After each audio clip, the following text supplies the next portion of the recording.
intelligence background. I was one of the very first people to be trained in intelligence.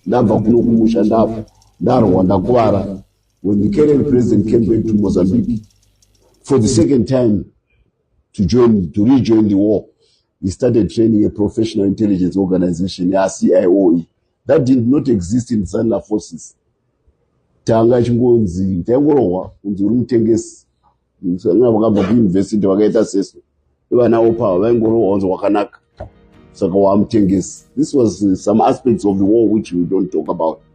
But this is where we came from because to grow that army, a lot of things had to clean up. We learned along the way. And one of the things which Mnangagwa did when he came back was to professionalize the intelligence department of the party. And I'm one of the first pioneer candidates to go to Yugoslavia, Mutsvangwa.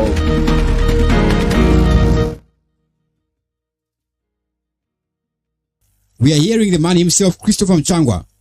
What is he saying? He is saying that Mnangagwa owns Zimbabwe's feared Central Intelligence Organization.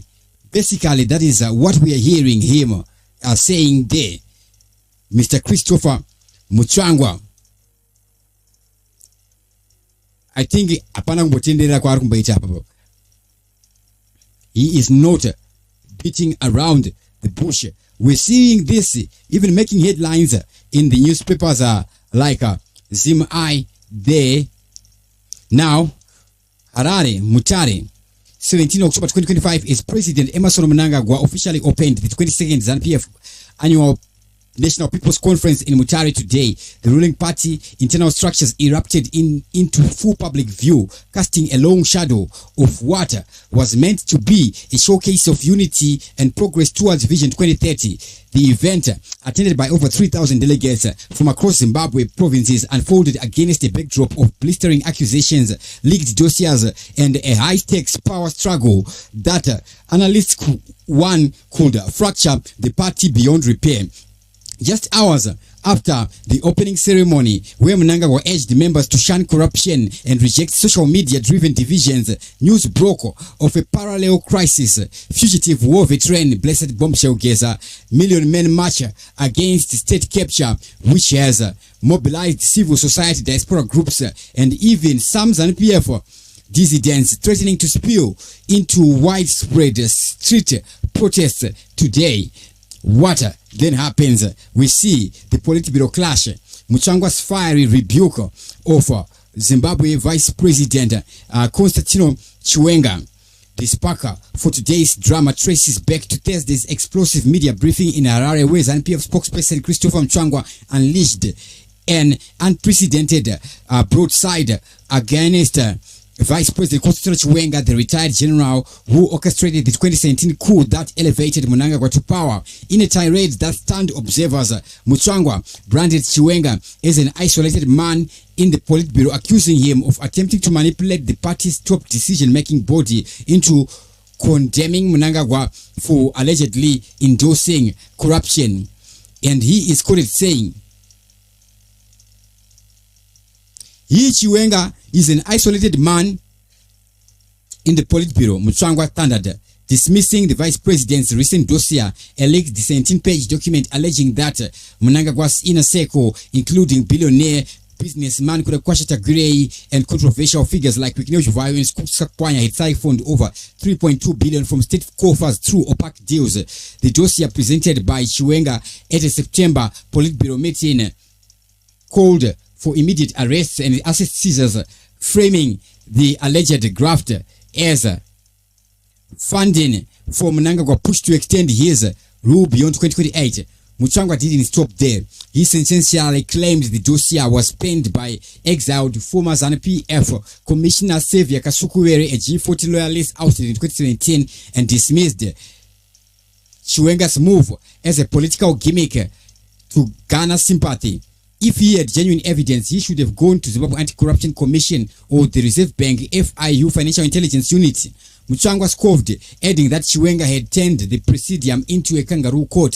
He further alleged that Chiwenga was being manipulated by G40 remnants, singling out Geza, who he described as the late Robert Gabriel Mugabe's relative, as a key agitator plotting against Mnangagwa. The attack marks a dangerous escalation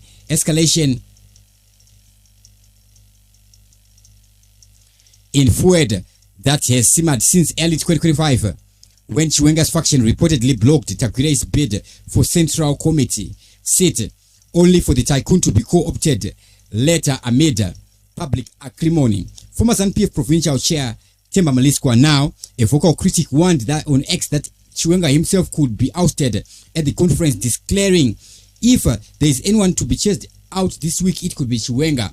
ED can fire anyone at conference. Social media erupted with users like Tarusenga Munyani decrying Mutsvangwa's degrading rhetoric. What are you given by Takure's Kotsokwa and Chivayo? Your liberation credentials are questionable. We see Mutare conference, a high wire act for Mnangagwa 2030 ambitions, as Geza's million-man march, a powder keg outside the march happening here. Compounding ZANU-PF wars, Blessed Geza, the war veteran, Mutsvangwa fingered as a G40 puppet, has ignited a nationwide call to action dubbed the Million-Man March. The protest set for today at Harare Africa Unity Square, with satellite actions in Bulawayo, Mutare, Gweru and Mashingo, demand Mnangagwa's ouster and arrest Jigananda Cartel and end constitutional tampering for extended rule. Geza, a self-proclaimed Chiwenga ally and Mugabe relative, framed the march as a justified uprising against state capture, citing the government's dismissal of Chiwenga's dossier as a contemptuous rejection of Zimbabwe's plight. Mobilization has been fierce.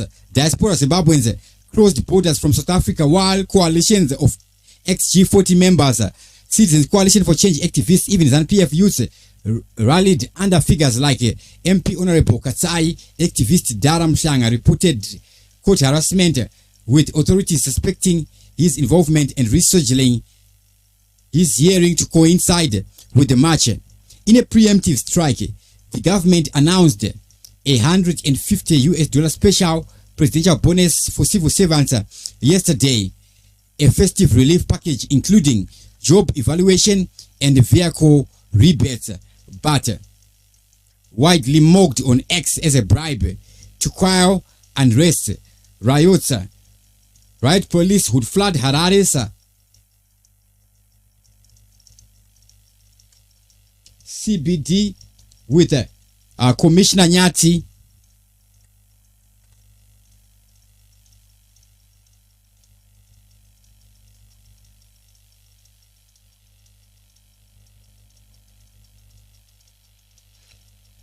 Riot police flooded Harare CBD with police Commissioner Nyati hunting persons of interest from youth groups. A forged notice falsely attributing anti-march sentiments to Chiwenga was debunked as regime propaganda.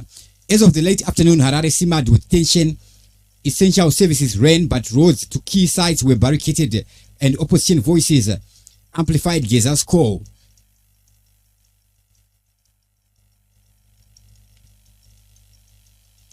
Now the question is, after all this, what happened today? What happens next in the nation of Zimbabwe, fellow Zimbabweans?